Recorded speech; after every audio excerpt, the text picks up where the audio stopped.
Welcome to Passport Required. I'm Kim Covert, owner and lead travel designer at Silverleaf Travel. And I'm Gary Covert.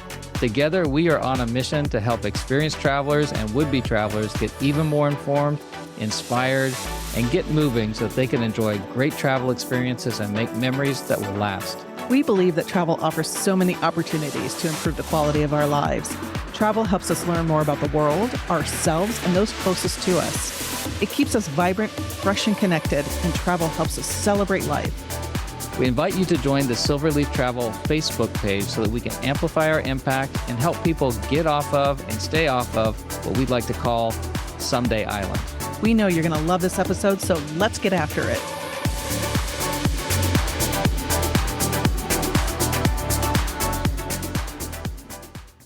Welcome, everyone, to another episode of Passport Required. Thanks for listening. Don't forget to leave a review and to subscribe to our podcast. We so appreciate it. I'm Kim Covert. I'm Gary Covert. And today we're talking about Costa Rica. I was going to say, let's get to it, but we've already been to it. Yeah. So this is kind of a review and of the kind of the basics of Costa Rica and what our experiences have been there. If you don't mind, can I dive in with a couple pro tips? Ooh, love pro tips. Okay. So first pro tip is if you're listening to podcasts, and I listen to a lot, is just listen to them quicker. So I usually listen to all my podcasts at 1.25x speed. So you can get through them obviously quicker, and then you can still hear them. And the other upside is that the people that you're listening to, they just sound a little bit faster and they seem much more energetic and on top of it. So if you listen to a lot of podcasts, maybe do that. This is a travel pro tip. This has to do with keeping a travel diary. This is something that my stepmother used to do, and I thought it was just really a good idea. So when I go on any of our trips, I just take a little small notebook and usually just make a few notes in there. And it is really helpful for me to be able to remember some of the little details that don't get captured in a photograph. So if you've never kept a travel diary before, maybe just give it a whirl. It's great. You've done it for pretty much all our trips. Yeah, so. I don't write down every little detail, but kind of just enough. And it stimulates the rest of my neurons to wake up, that part of my brain to wake up and say, oh, I remember that experience. And actually, you're using your travel diary for this podcast. So you might hear some papers ruffling. I have it right in front of me. Yes, we do. All right. So we're talking about Costa Rica today. So why don't we talk about how to get there first? By plane. By plane is a good way to go. Yes. Or I guess you can do it by cruise, but you can get there from most major international airports from the U.S. Some have direct flights. Say, for instance, Miami, there's a direct flight. It's about 4 hours. And they're bringing back more and more of the direct flights that they had pre-pandemic.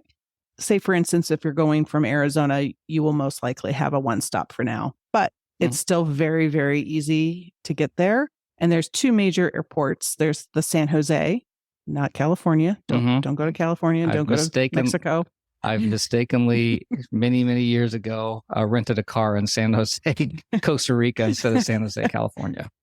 Yes, it can happen. So just don't do that. But there's San Jose, and then there is Liberia, also known as Guanacaste Airport. So it depends on where you're going within Costa Rica, which airport is more convenient. But like San Jose is pretty, 6 one and a half dozen the other for most places, unless you're going to the west coast of the country, then fly in and out of Liberia. And most of it is covered by white minivans. Yes. That's the staple. That's your staple. That is the primary mode of transportation. And there's two flavors. There's shared transportation, and then there's private. And as we started off this journey, we started off with kind of a shared itinerary, and we rapidly figured out that that's not the way to go. We went to private.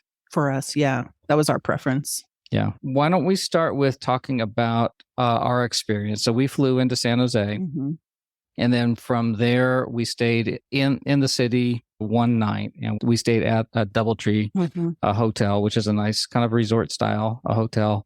And then from there we went and saw the big three of what people typically see. We saw an area that has volcanoes. We saw an area that had a cloud forest, and then we went to an area that had a beach. Yes. Those are the three main areas. So exactly. Why don't you start us off with the first leg of our trip where we went to go see the volcano. Yeah. And I'll backtrack a little bit this was a package. So this was a pre-package deal that I book for clients through a supplier. So I wanted to experience it firsthand to see what was it about, how did all the logistics work out, and to see if this was a good fit for us personally. And I wanted to see Costa Rica. So it killed a lot of birds with one stone. It's a package that's a hotel, transfers, and some tours. And it defaults to shared transfers, shared tours, things like that, not with the same group of people. So it's not like an escorted group coach tour. It's just random people being picked up at the same time and random people on the tours. So that's just a preface of how this vacation came about. We landed, went to a DoubleTree, wonderful, nice airport hotel. And then we went the next day to Arenal, which is the volcano area. Very, very famous, very popular. This is where day one, we got picked up at the hotel at like 8 a.m. Had to go pick up 7 more people at their hotels and then drive, I think it was 2 or 3 hours to Arenal. Yeah. And then drop them off at their various hotels. And we were the last going to our hotel. And that's where we started to see that there might be a bit of a downside in that the kind shared of transfer. That shared transfer program. Yeah, it's teach their own. It was interesting. The progression is the first person that got dropped off at her hotel. I was like, oh God, I sure hope that's not ours. and then I was scared see her on Dateline. I know, I was scared for her. It was like, that doesn't look great. It's like some sort of hostel level place, but she bebopped right off with her backpack and she was good to go. I'm sure she was fine. And the second one, it sounds like, was it the Three Little Bears or something? The first one was, not great.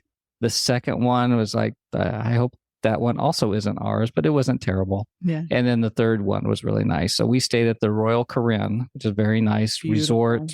I think pretty much focused for adults, kind of resort hotel. And La Fortuna, which is in, or is the town that's in this next to Arenal, the volcano. Yeah. And we could see the volcano from the hotel. The back of the hotel was really pretty. Yeah. And like a lot of places, it was really well integrated with its surroundings. So the restaurant that they have has got a lot of vegetation. So when you go sit on their patio, it really feels like you're out in the jungle. So tell us, so when you have volcanoes, what else do you have in these locations? You have hot springs. Oh, I was like, where are you going with that? I don't know where you were going with that.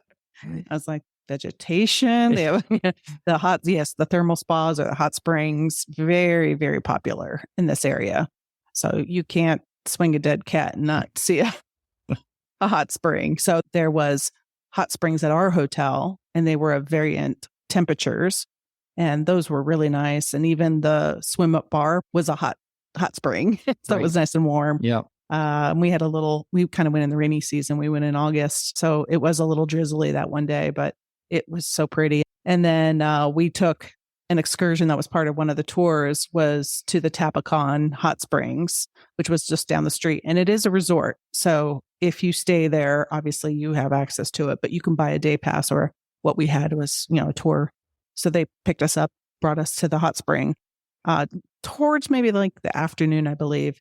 And there were a lot of hot springs to choose from, a lot of pools. This place covered acres of hot springs. So and they had lockers and showers and bathrooms.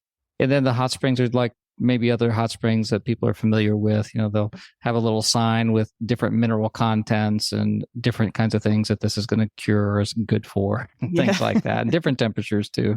And if you stay there, I think you had access to more VIP pools that were up a little higher. We couldn't access them as a public person. And then we had dinner there on property afterwards, which that was really nice. I really enjoyed that. That was included with the ticket. And that was a good quality meal that we had. And they had different reservations. I think we got there late afternoon and then a couple hours at the hot springs and then went for our assigned time for dinner. This whole hot springs thing, the price for adults was like $80 and the price for children, and there were a lot of them there, about 40. About 40. And it depends on the season, but that's the rough price. And they're open from like 10 a.m. to 10 p.m. So you can be there 12 hours if you want to. Really get your really money's tire your kids out. Really get your money's worth. There's another place that's very popular that you've had some of your other clients go to. Yes, I've sold the Nyara Springs Resort. It's massive. There's 3 properties within Nyara Springs. There is an adult-only section, there's a family-friendly section, and then there's these like tent-type canvas rooms, more private, have their own private plunge pool. Those are great for honeymooners. So there's a little something for everyone at that resort, but it is one of the nicest ones with wonderful hot springs, beautiful view of the volcano. Yeah, that's definitely on our list for the next one. Yeah, absolutely. Another thing that is also very popular around there are these kind of nature tours or hanging bridge kind of parks. We went to one that was outside of La Fortuna called Mystico. Mm-hmm. And we had a really great day there. For people that are interested in that sort of thing, what kinds of things will they see there? When you show up, they will break you off into little groups and you'll have a tour guide and he'll stop at the first entrance of the hanging bridges and he'll kind of talk about the trees and the fauna and the animals and the hanging bridges. And when we went, we were standing there, he was explaining things and all of a sudden, all these monkeys came down from the trees and this big commotion. And we were just amazed that we got to see these monkeys so close. And you can tell us more about the types of monkeys that we saw. Yes. So this is your nature advisor. There are 3 types of monkeys. You'll remember these There are things. 3 types of monkeys prevalent in Costa Rica. There might be more. But the big 3 are the capuchin monkeys. These are little monkeys. If you remember Friends, the TV show Friends, Ross had one of these things. According to the guides, the capuchin monkeys are the nastiest of the monkeys. They're just not very nice. Oh, gosh. But anyway, they were nice to us. They were just nice. The second one are the spider monkeys, and they're a little bit larger. And then the third one is probably the most popular are the howler monkeys. And you hear them way before you ever see them. They're just like their namesake. They're just really cool to listen to through the jungle. When you hear those howler monkeys, you're just like, okay, perk up. I'm in the jungle now. So we had a really good time with that. That was just maybe 2.5 hours, I believe we were there. Yeah, I think so. And I think they have 14 hanging bridges of various lengths and heights. Obviously, if you're afraid of heights, I mean, we're not big fans of heights, but we were fine. They're really well constructed. If you go in the busier times, you will have to wait to cross the bridges because a lot of people want to take their photos and things like that. So we had to wait a little bit, but our guide was great. And he would point out things through his telescope and we got to take some amazing photos through them. And yeah. So the typical guide that you're going to see in Costa Rica will have a tripod with a really big telescope on it, perched on their shoulder, and usually a machete and rubber boots. That's what they wear. It's very true. Yep. But he was really good. So throughout the tour, and you're a very well maintained trail, he would stop and he would point out something in the jungle and point his telescope, and it's like, what in the world is he looking at? There can't be anything there. It's like, no, look right here. And he'd find a toucan or some sort of, red dart frog or something that you would just totally have missed. So really nice to have those kinds of guides and really listen to them. And then you can also take really good pictures, fairly good pictures, not professional quality, but you can take good pictures through their telescopes and they know how to do it. Just put the eyepiece of your iPhone right on top of the eyepiece, and then you can get a pretty good picture of whatever you're looking at. Yeah, that was great. So that was a lot of fun, and I think really good for kids. We saw a ton of kids throughout Costa Rica, lots of families. So like we're talking about with the hot springs the previous day and these kinds of things, there's just lots to do for kids. If you've got kids that have a lot of energy and have interest in nature, which they all seem to do, then I think that this is be a really good trip for them as well. And the weather was, kind of cloudy. I mean, we were in the rainy season, so it was a little cloudy, but the clouds would part and you can see the volcano. We got some great shots. Yeah. So, and plus then it wasn't so hot too. That was really nice. So that's probably a good time to talk about the weather a little bit. So on the coast, it's pretty darn hot. But when we were here, which is, I call it in the temperate area, inland a little bit, it was very temperate and cool and comfortable. I had packed with just shorts and t-shirts And I was just a little cool when we got there, depending on whether the clouds are out or not, but fine. Mm-hmm. But when we got to our next place, when we got to the cloud forest, then things got a little cooler. So Yes. I was looking around, a lot of people were wearing pants, and Gary did not have any pants with him. He had shorts. But anyways, any other things you want to mention about Arnall or La Fortuna area? No, but you were talking about the seasons, the weather.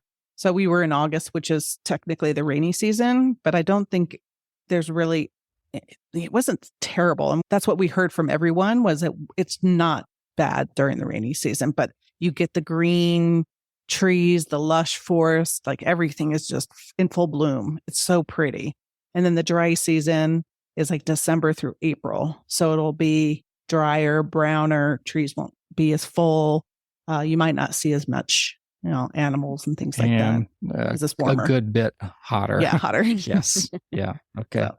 All right. So then we went from there and we went to Monteverde. So this is a second part. Costa Rica is a very mountainous country. So you just go up in elevation it's not exactly jungle. It's what they call a cloud forest. Mm-hmm. It's a little different than a more temperate jungle. A little town called Monteverde. The location that we stayed at, let me look at my travel diary. We finally got to Monteverde. We used one of those ubiquitous white minivans, but this one was shared. And we stayed at El Establo Mountain Hotel, which they advertised and dubbed as a eco hotel. Absolutely. They're all eco hotels apparently in Monteverde. Okay. And the snarky side of me, I think the definition of an eco hotel in Costa Rica is a place that's too cheap to have air conditioning. So you can't rent a fan. There's no fans. Fan in a room. There's just a room and a door. And windows, but they suggested not keeping them open at night because of the critters that would come in, like the bats. Right. So that was a little odd. Warm. So, okay. So yeah. I'll take that with a side order of guilt about using energy. But it's a beautiful hotel, and it was started by the Quakers. It was. Yeah. So why were the Quakers there? Because they didn't believe in the draft in World War II, and Costa Rica kind of invited them. So they bought land and built this hotel, and it's been growing ever since, and it's up this beautiful mountain. It's really a beautiful hotel. There's all these different buildings, and there's a nice little hike from there. Yeah. Right on property, a nice little hike. And then it's so steep that they do encourage people that aren't as tough as we are, who will walk. We walked it. We walked it. But there are shuttles that will take you up on the mountain, and they have different buildings. And one of the other cool things that we saw on property, because there's so many things, there's so much flora and fauna in Costa Rica. One of the things that we saw that was really cool was this thing called a cotamundi. Oh, that's right. Out on the lawn right in front of our tons of them. Our balcony. And yeah, so cotamundi are these little mammals. They kind of look like monkeys, but they're not. And they're like monkeys mixed between a monkey and a raccoon or something like that. Yeah, I would say that they look like a skinny raccoon. And we heard the howler monkeys from our room. That's our first premonition that there are howler monkeys nearby. Because we didn't see them in Arnall. We only saw the first two types of monkeys. So this was cool to hear that you're just sitting on your patio, and then from, I don't know, miles away, you heard these howler monkeys. Yes. Yeah. And then one night we took a night excursion. Yes, our shared night excursion. We were realizing as the night progressed how personally we do not like this group environment. So yes, we got picked up in a van, I think holds like 20 people, and we ended up, I think, picking up 30. Yeah. I mean, 20 if you've got a sense of humor and they're all your family, and there are a couple extras. It was nuts. And we just kept stopping at hotel after, and I'm like, where are we going to put them all? And these jump seats would pop out, and I was like, oh my, and I'm in the back and I get car sick, and I was like, let me out. Yeah. So something that would probably have taken, I think the place we're going to is probably maybe a 10 or 15 minute car ride from our hotel. Probably took 30 minutes because you had to stop here and stop there. But it was an evening. Yeah, it was an evening tour. It was neat. So again, here we are in shorts and yes, because I didn't pack pants either. I'm my own worst travel agent. I did not even think about it. And it's night, and they give you a jacket, and flashlights. Okay. So what's the title of this tour would be like a night jungle walk. Yeah, I think that's what it was. Something similar to that, or an eco walk. And the idea was to look for sloths. Mm-hmm. That was the idea. I think we saw everything but a sloth. Yes. But they'll point out things during the trail. We saw this huge tarantula that they pointed out that's got orange legs on it. That was just straight out of your nightmares. But interesting. Yeah, so that was a fun experience, but again, cold and windy. And they did point out something that, maybe that was a sloth. I'm not too hopeful. Yeah. But it looked like moss or something. Yeah, it could have been moss way up that tree. But it was an interesting night. Again, I was thinking that it would be nice to do this as a private tour if there's just way too many people. A smaller group. We were waiting for people and the kids were tired. And then you come back and you have to wait for all the other groups to come back because you're all in the same 20-passenger van. Yeah. You and I looked at each other and we're like, this is the end of that. Yeah. So I quickly called the local company that put it all together and said, let's privatize everything from here on out. Yeah. Let's not get cheap at the wrong time. Exactly. Yeah. I say that a lot. Yeah. So that was a great day. We did another, it's all about nature there. Yes. So we did another kind of cloud forest tour, but this time during the daylight and on our own. Yeah, it was just the two of us. Just had a great time. Had one guide, one driver, and just us. And she fantastic. Was amazing. Yep. Yeah, she was very enthusiastic and very knowledgeable. And as bad as the weather was, her attitude was that much better. I mean, because the weather that day was just cold and blustery. 5,000 feet at elevation? Yep. So you're up literally in a cloud forest. You're in the clouds. Yep. And it once you hit the peak, the wind was howling. Yep. It was like hurricane force winds up there. Yeah. And so we were kind of cold and wet, but we enjoyed it. We weren't complaining. We thoroughly enjoyed it. We were laughing. It was so cold and wet, but it made for a lot of great memories. And she was a really good naturalist. A lot of these guides, they really take pride in what they do because it's up to them to really bring the jungle or the nature that you're going through to life. Mm-hmm. Because, I mean, we just walk by it and really not understand what we're looking at it. A little fun fact. Can I share a little nature fun fact? This was in my travel diary. 3 things that this particular guide pointed out, that there's 3 kinds of neighbors that you have in a cloud forest. There you have parasitic neighbors. You have plants that will grow on top of other plants and take nutrients from them. And again, when she's talking about neighbors, you're looking at this cloud forest, everything is growing on top of everything else. Mm-hmm. It's very different kind of ecosystem. So you have neighbors that are parasitic, and then you have neighbors, and hopefully I'm getting this right, they're called epithetic. Epithetic means that they're just growing on top of each other, but not necessarily parasitic, just kind of neutral, not necessarily helping nor hurting. And then you have symbiotic. Symbiotic means that one is benefiting the other. And one example she pointed out was this tree that has evolved to grow with a hollow core. Mm-hmm. And this hollow core is inhabited by this one particular species of ant. Mm. And the ant lives in the core of this tree and protects it from other insects and things like that. That's so cool. So isn't nature interesting? It is. It is. So on that trip, we were at the highest point in Costa Rica, and that was at 5,606 feet. And so it was cold and blustery. And then I think she probably took us up to an observation deck that was another 40 or 50 feet higher than that. But it was a lot of fun. Oh my gosh, great memories. And lots of orchids and lots of other things going on there. Yeah, that was a great day. And birds, tons of birds. Yeah. Costa Rica is really a bird watcher's paradise. And photographer paradise. Yes. I have a client who's a wonderful photographer. Wow, she would have had some amazing photos. She has all the gear and knows how to do that. So that's Monteverde. Mm-hmm. And so we had, just to recap, we had the volcanoes, and we're up in the cloud forest in Monteverde. And then where do we go next, Kim? The next day we got picked up by our private transfer, and we had a wonderful guy who was our driver. Very charismatic, very knowledgeable about everything that we were seeing as we were driving. We had a great conversation with him along the drive, and we knew it was going to be like 3 hours. Like anywhere you go in Costa Rica, whether it's from the airport to, or from town to town, everything's 3 hours, it feels like, because the roads are so small, they're rural. There's no big highways, and they're in poor condition. So there's lots of potholes you have to get around.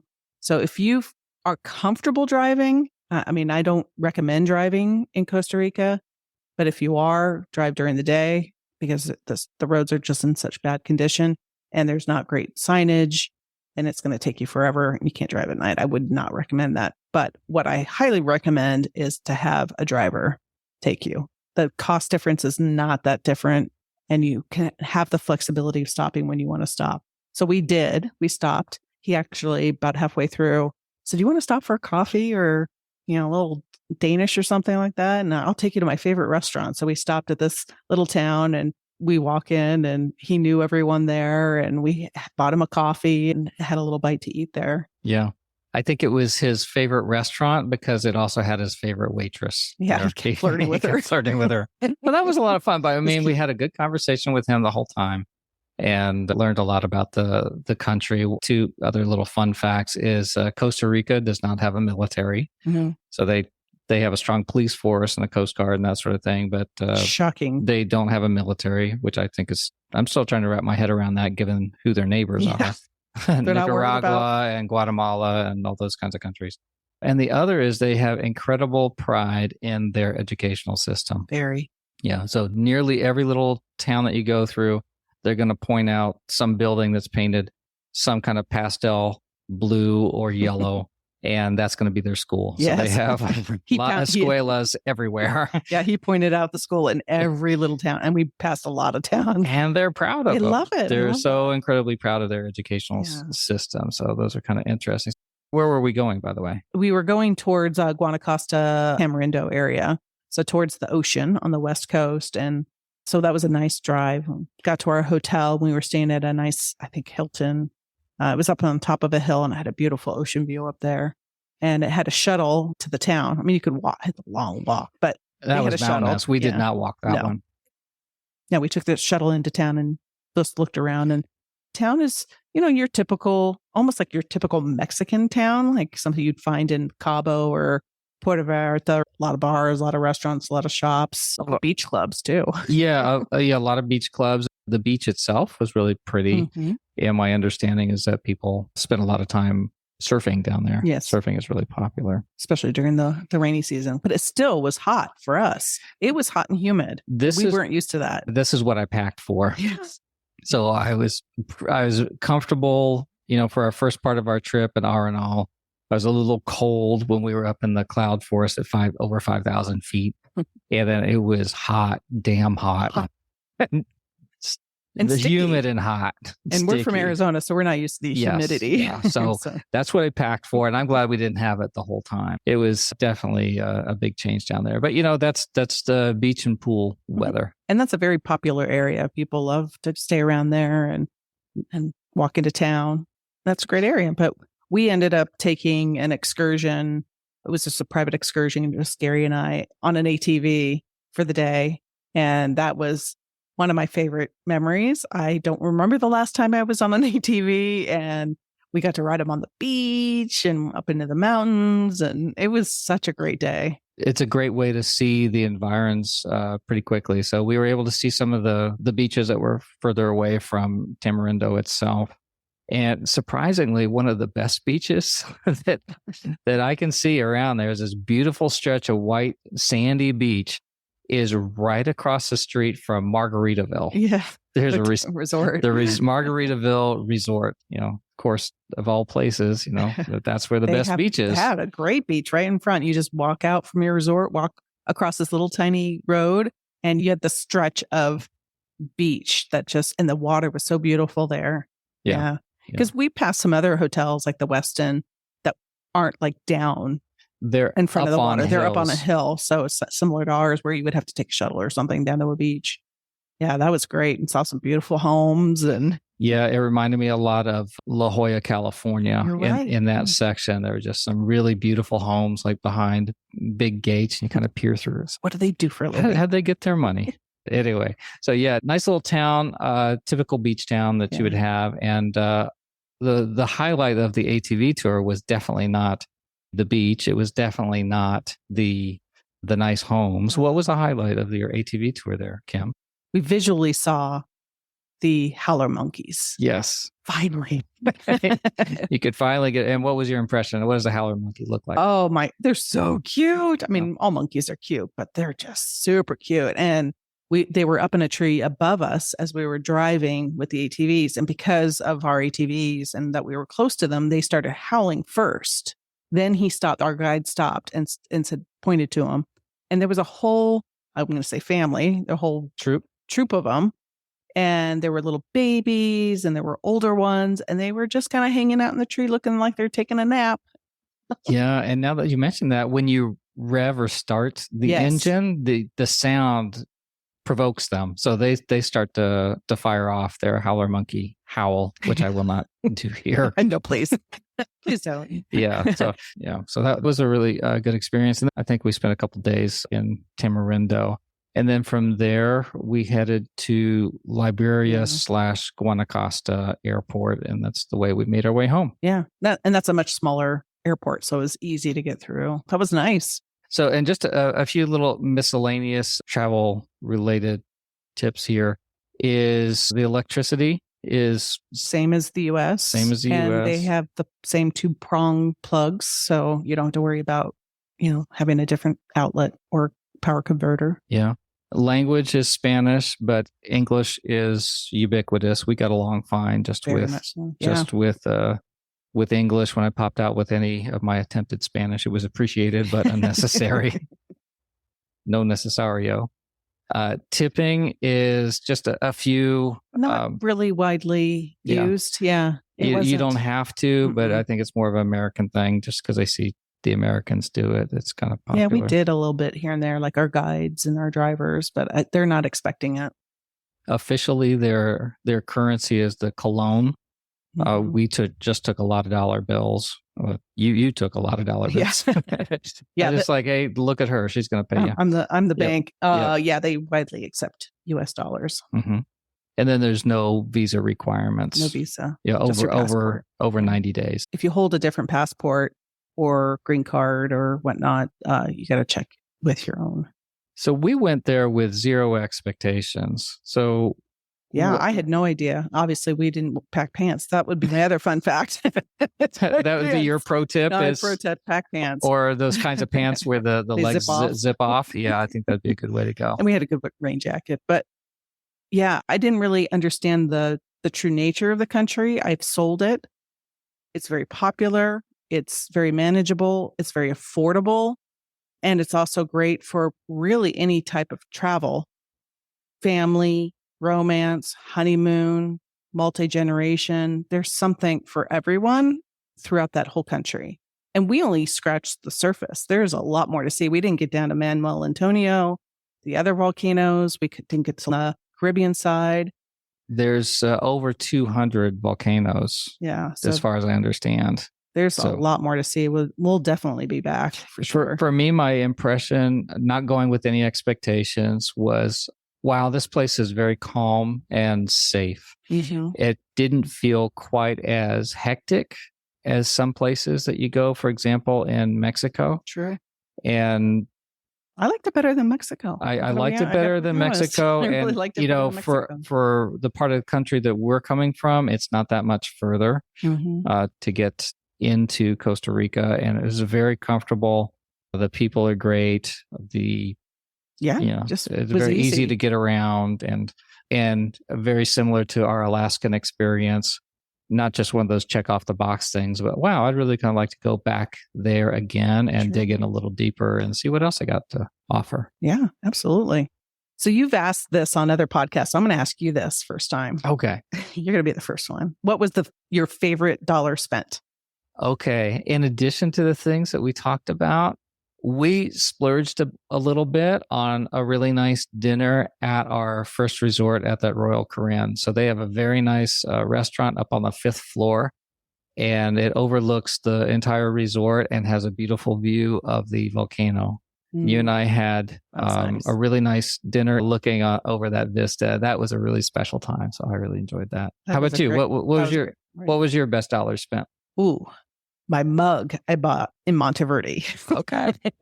It has a sloth on it. Mm-hmm. And because I didn't see a sloth anywhere else, at least I have it on my mug. There you go. Now I smile every time I see that. Yeah, I smile too when I see that, because a little fun story before we wrap up here is that we never saw a sloth. I don't think we saw a hard visual on a sloth, but when we were down in Tamarindo, I saw a sign for, hey, go on this sloth adventure. I was like, oh, that sounds kind of cool. I was like, where's that? And they said, oh, it's on Monteverde. We came from there.